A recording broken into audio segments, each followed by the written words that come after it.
Classic car, classic problem. You know, Corvettes never go away. They're always out there on the road and oftentimes in storage for months on end, leading me to say this is probably the most prone car to parasitic drains running the battery down, simply because they don't run that often. So oftentimes owners will install a battery disconnect switch just for that reason, put them in storage. Now I went ahead and installed the disconnect switch. This is just a very simple design you may run into, the old knife switch. And we're going to do a comparison of the current draw through the ammeter in series around the knife switch and compare it to the inductive amp clamp digital multimeter. And this one's doing a pretty good job, pretty close in this particular application. Now, we got to ready the car. And remember our 5 steps. And the first step is we're going to make sure the battery's okay. I have tested this battery. This battery is A-okay.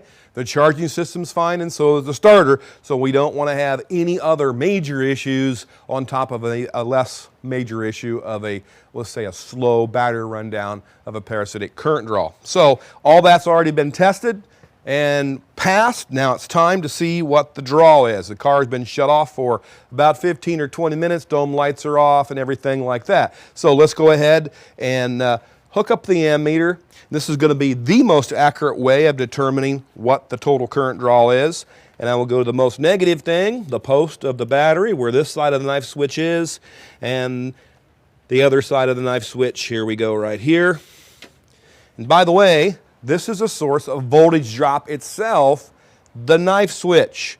So this particular style, we could possibly see some current draw if I turn my key on, even though the switch is closed, because there is some corrosion of the mechanical actuation of this switch. If you want to know how bad that was, because it could knock the meter out if you didn't have it set to, or you didn't have it disconnected, you went to crank the engine, you simply turn this to volts, pop the red lead back over to the volt ohm setting, turn it to volts, start the engine or turn the blower on whatever, a big load, and measure across these 2 points. You're doing a voltage drop test across your tool. And that'll be pretty minimal, less than half a volt or so. And I've done that, and it is, so the knife switch is working okay. I'm going to go ahead and leave it on amps right now. It is drawing a little bit of current with the switch closed. Let's open that switch and see what my parasitic draw is.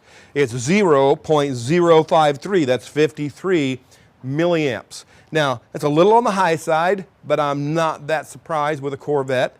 It will probably live if they keep a battery tender on the vehicle, a little trickle charger, or disconnect the battery and leave one of these knife switches in the vehicle. It'll probably live for a good, normal, healthy battery life.